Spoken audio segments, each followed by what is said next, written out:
and then we know how to prepare it. So what is the important thing? What is the preparation technique? Some reactions and uses.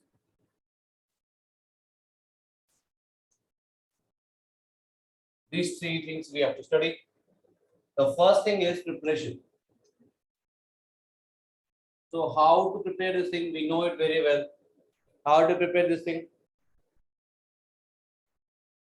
Now, it is prepared by, see, one method is you can use NaOH and you can add CO2 excess. That is also it can prepare.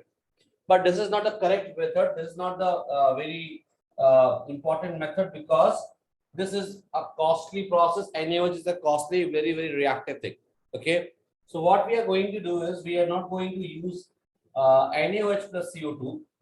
We are going to start with NaCl. Now NaCl is very easily available in the form of, we say, brine solution. Okay. After this is available, and what we are going to do, we are trying to do some different step. Here, what we are going to do, we are going to react with ammonia plus CO2 plus H2O to give you ammonium bicarbonate. So, sodium bicarbonate, sort of ammonia.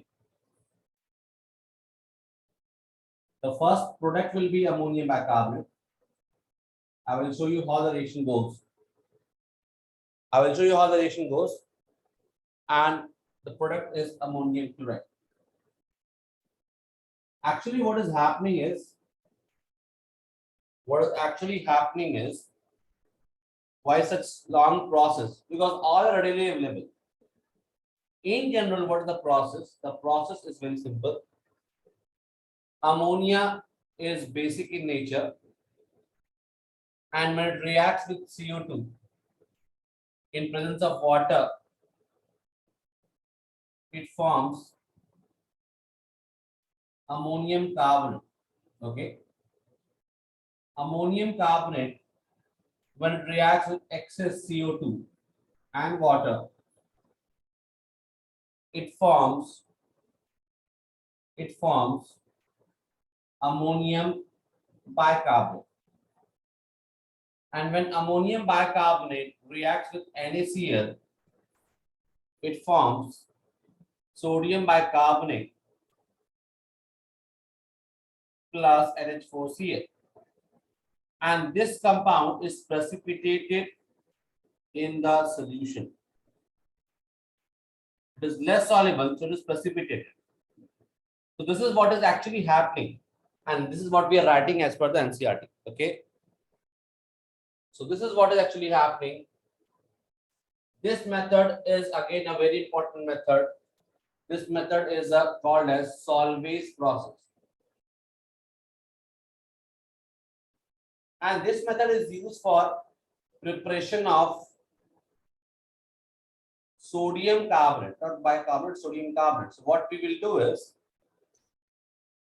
once we have obtained all this, we obtain NaCO3, just remove it and then heat it, dry. So what we will do, dry, and then after drying, heat it.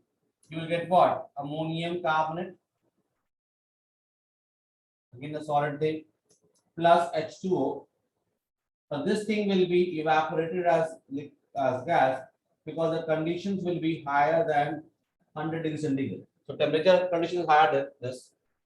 So solvase process is basically used for sodium carbonate preparation, but here, as per the NCERT, we have to use it for sodium bicarbonate preparation.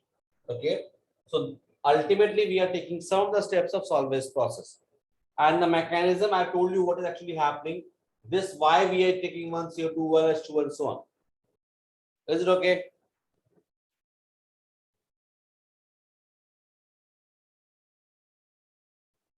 Any doubt, beta?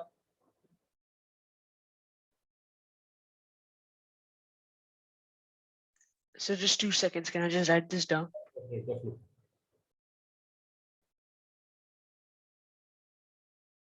Balance.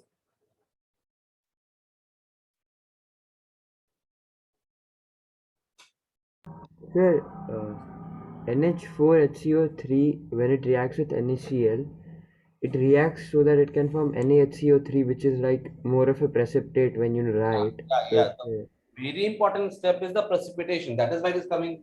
See, it is a neutral salt. yes, sir. And it is reacting. So only one way it can react is the formation of a precipitate. That's why the reaction moves on, isn't it? Yes, sir. Okay. Yes, I understood. Thank you.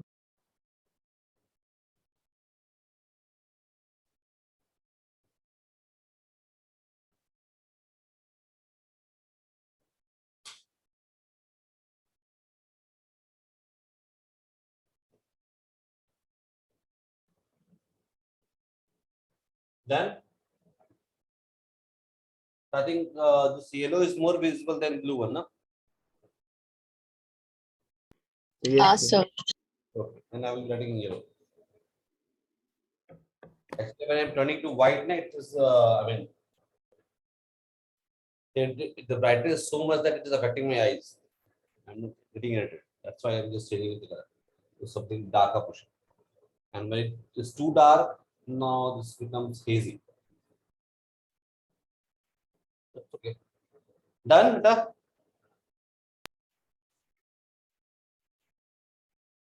yes, sir. Okay. This is how we prepare. So if you say somebody asks you how do you prepare sodium bicarbonate on a large scale, let's write the question. How will you prepare sodium bicarbonate on a large scale? How will you prepare sodium bicarbonate on a large scale?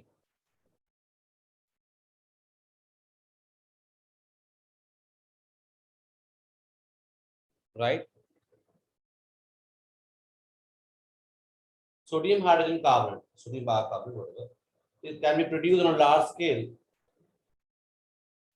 Can be produced on a large scale by reacting a cooled and concentrated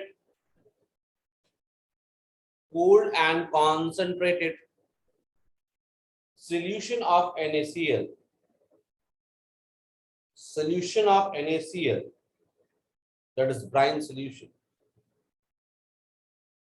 That is brine solution with ammonia and carbon dioxide.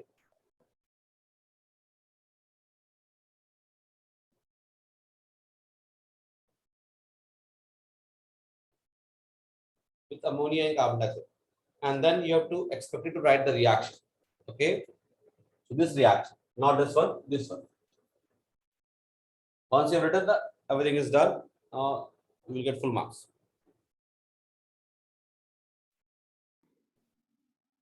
Okay, beta, any doubt? No, sir. So once we have done this, what are properties that we have to study? So property wise,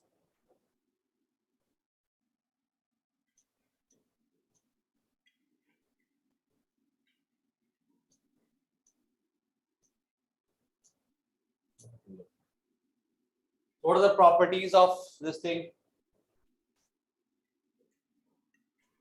The most important thing that we have to understand is NaHCO3, like what we use, is sparingly soluble. Sparingly means not completely. Sparingly soluble. Sparingly means not completely soluble in water.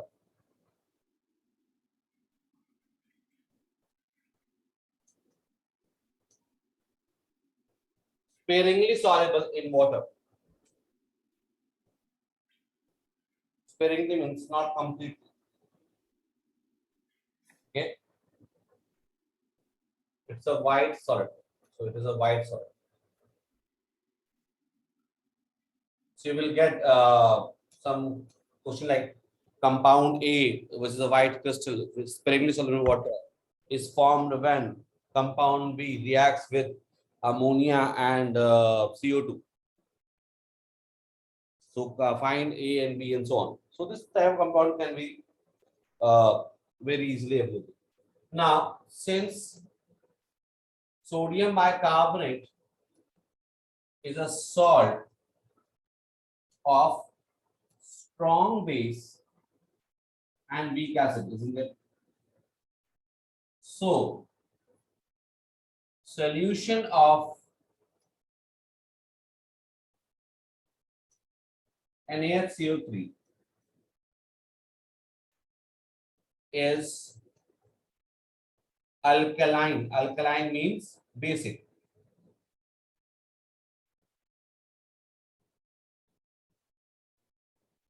Alkaline in nature. So, but then, just a doubt. Sorry. So, just a doubt. Yeah. So, alkaline मतलब bases which are solid, which are water soluble, right? Ah. So, So आपने अभी बोला कि NaHCO3 sparingly soluble, so you can't exactly call it an alkaline. see, when I'm saying sparingly soluble, I mean that the amount is less as compared to other compounds. When I'm saying if it is sparingly soluble, but it is soluble to some extent, suppose the solubility is 10 grams per liter. So I can dissolve 10 grams after it is not soluble. So when I'm dissolving 10 grams or 8 grams, I will have the pH which is greater than 7. Okay, sir. Okay. Yes, sir. Number 3 point, that's the reaction point number 3. So one doubt. Yeah. So can there be any base which is so weak and we make it highly diluted that its pH will become 7 or any acid? See, whenever I'm talking about a very weak base, very weak base, if it is not able to ionize, then it will be definitely having a pH around 7. Okay.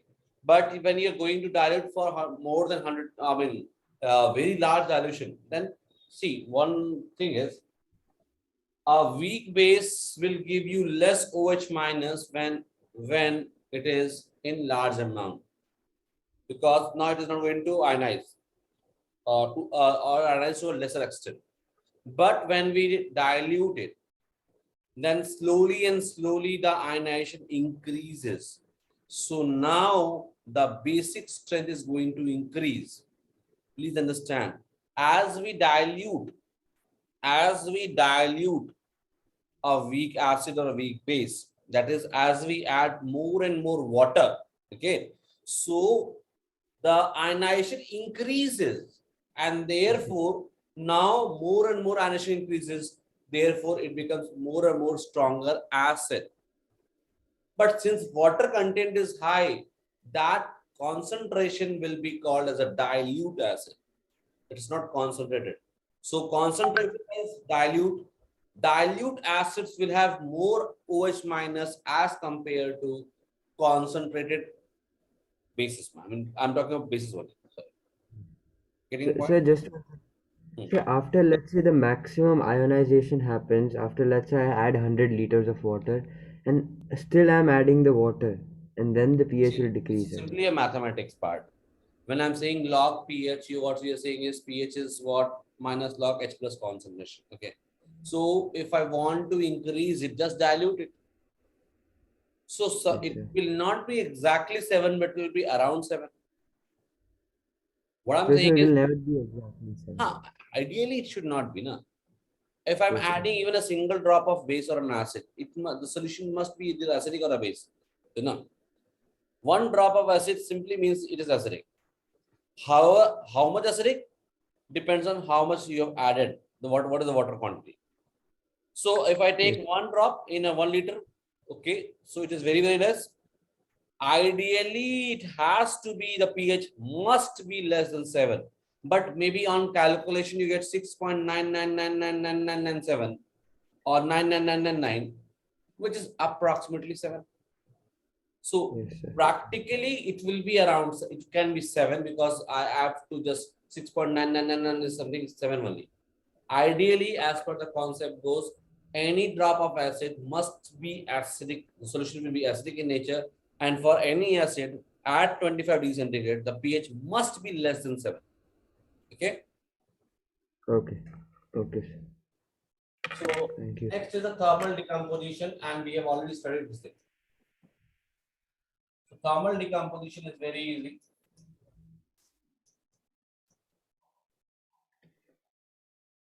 So when we have NaHCO3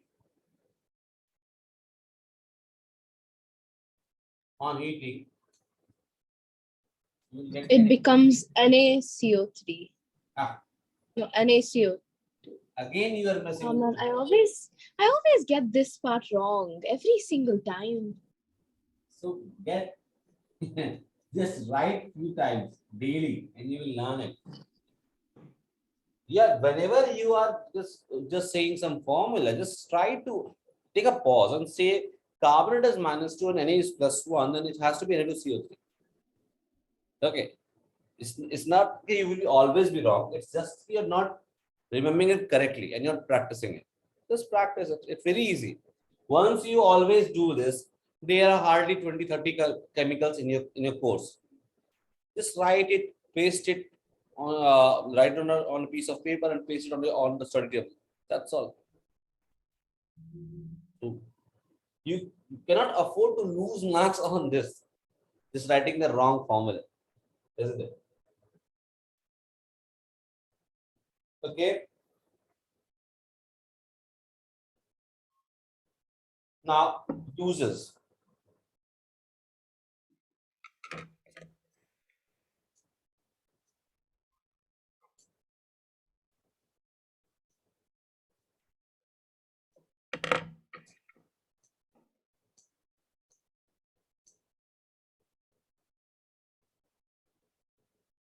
Uses.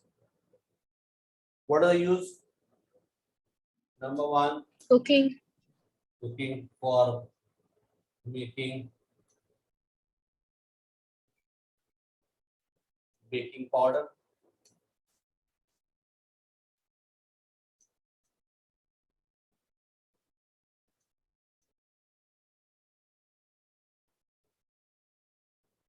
Okay. What is baking Yes. powder? I hope it is very Baking- clear now. This is baking soda. Don't get confused. This is baking soda and this is baking powder. So what is the baking powder basically? It should So it's a mixture like baking soda and some more. so first thing is it has to have baking soda.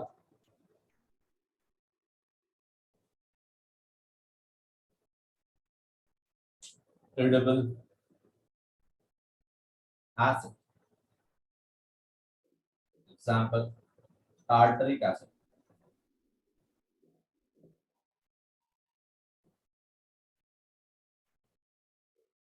Tartaric acid is edible acid. Okay.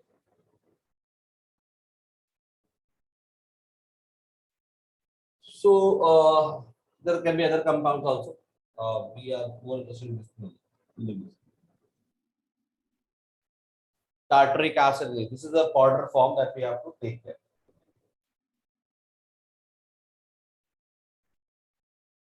Okay. When, what, how it works. So since both are solid form, what happens? Since baking soda, this is again solid plus solid tartaric acid.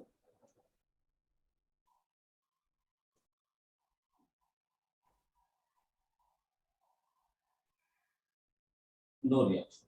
So initially there is no reaction. That is why we are able to mix it and we can reproduce it.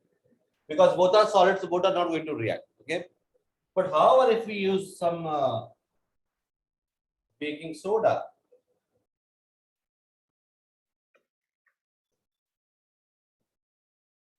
plus tartaric acid, whatever.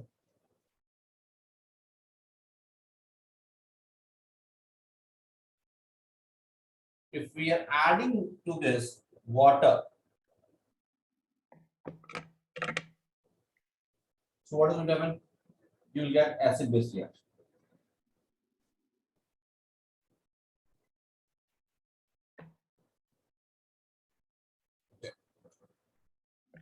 And when acid base reaction has started, what you will get?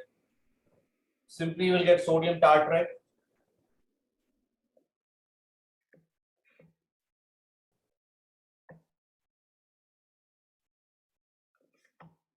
If that is not important.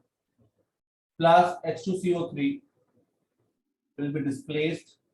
This will be given as H2O plus CO. Now we are adding this thing, water, then only the reaction going to start. That is why we are getting packets of baking powder. Okay. So in So that is this NO? Is the product NORX? What's the thing on top? 1, 2. NORX, no, it's no reaction. Oh,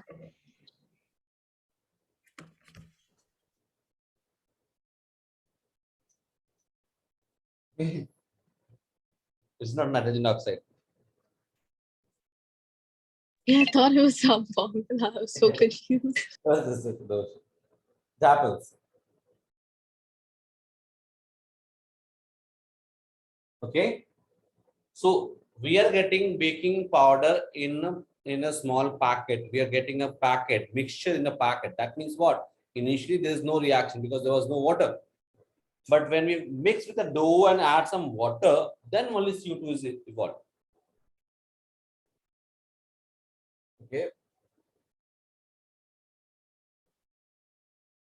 And this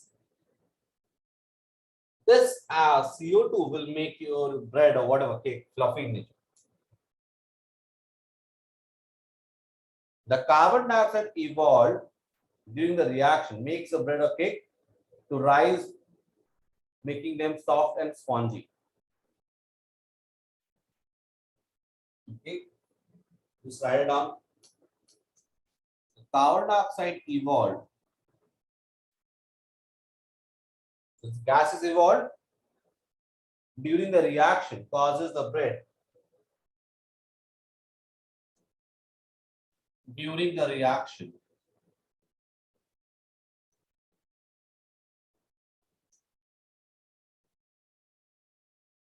causes the bread or cake, whatever. So it is giving you upthrust force to rise,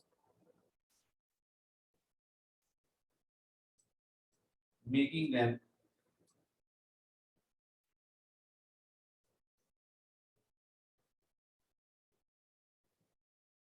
soft and spongy.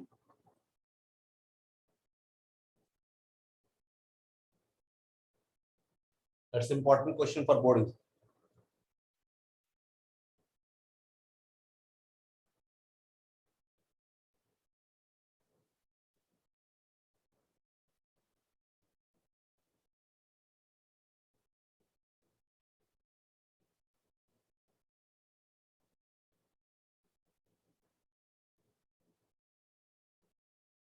So can you move? No, I can't really see the rest. Thank you. What do you want? You want this one above? Oh no, you're just blocking the text. Sorry.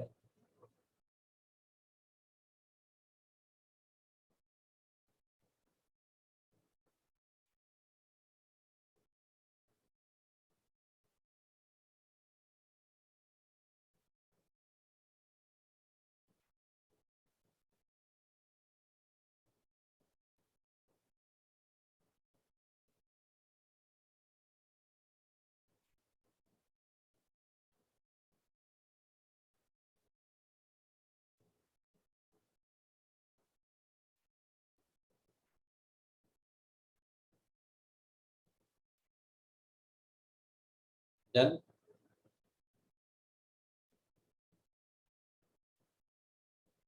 Sir. Okay, so we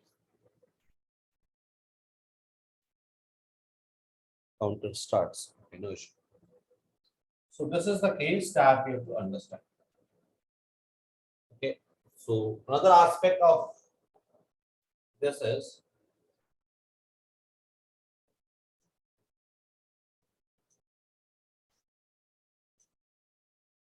so for making baking powder, the number one of use. Number two use is as antacids.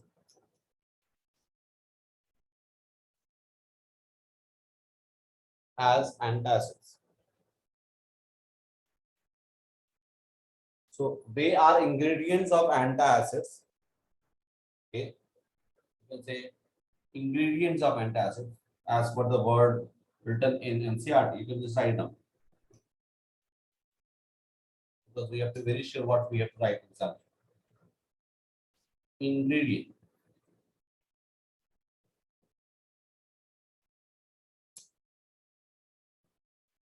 of antacids. Why? You see, whatever you're consuming, or whatever, they are basically what? They are basically the soda only. So whenever you're consuming it, there is acid in your stomach which has to be neutralized. So the reaction goes on, and immediately within 6 seconds you will see a burp, something like that. Okay, so 6 seconds, whatever the commercial targets, within 6 seconds you will get something like a burp comes. That is basically because of the CO2 getting involved in your stomach. Okay, so antacid, why? Because since NaCO3 is alkaline. Okay, it is alkaline. It is alkaline in nature. Alkaline nature. So it neutralizes the acid. Neutralizes the acid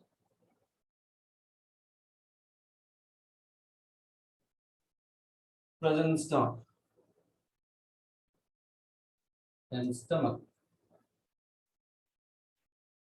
and therefore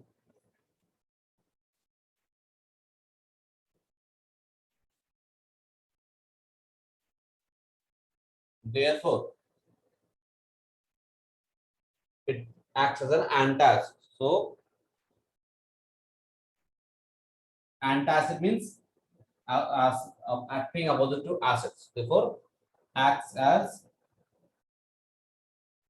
antacids.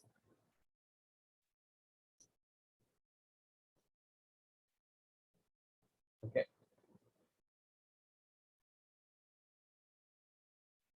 Now the problem here with this is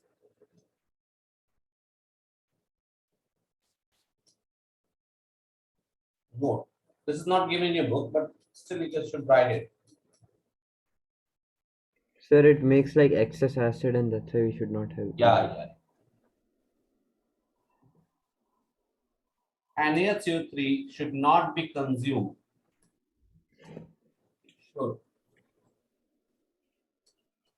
not be consumed in excess. Why? In excess. Because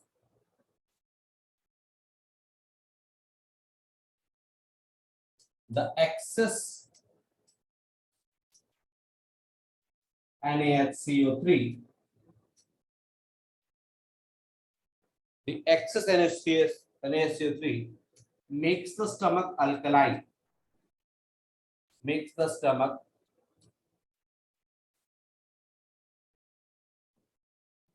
alkaline,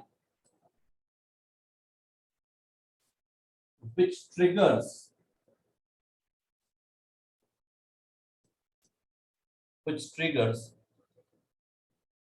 the secretion of more acid. in the stomach. In the stomach, and thus it will lead to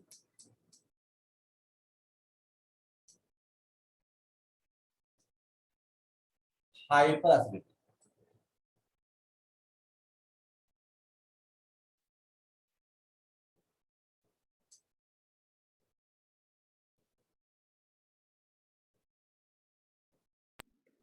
So that means our stomach has some sort of pH indicator that the brain gets to know. Definitely. So what do you think? If from your childhood to your agehood thing, you will have same amount of acid present. It Yes, has to be sir. secreted out, na. So whenever you are consuming food, that food has to be digested. So whenever it reaches our stomach, I think pepsin is there. I don't know. Yes, sir, pepsin. Pepsin is there. That has to be triggered. Now that has to be triggered, so it works in acidic environment. So the brain will give a signal, please emit acid, because now you have food in your stomach that has to be consumed. That has to be broken into small fragments. Then the body releases this HCl. So it's not that they have a limited amount of HCl present in your body. It is secreted time to time. Okay, Yes, sir. you cannot neutralize all of the acid at one time. Mm. Correct?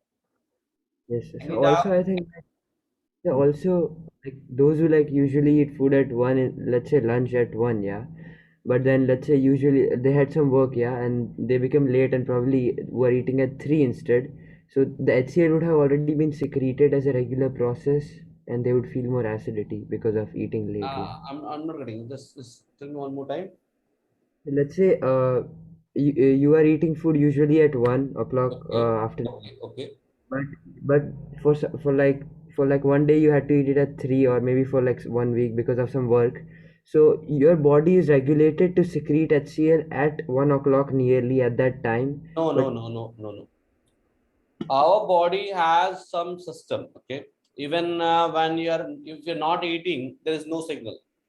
So you will not have hyperacidity problem when you are doing some sort of breath karte hai jo.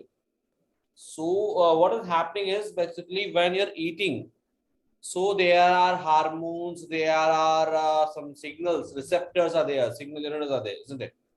Enzymes are there. These enzymes are acting like a system of transmission. So they are what they are doing, they're going to transmit the signals. So only when you have eaten the food, maybe at 6 o'clock you have eaten, then the signal goes that something has reached the stomach. We have to consume it. So let us secrete some acid. Now signal goes, it's not what one, it can be at any time, whenever you eat. When you're eating it, signal comes, acid releases, and the process of digestion starts. Okay. okay, okay, sir. Now it's almost less than a minute, so let's rejoin it. Okay. Yes, sir. So let us rejoin.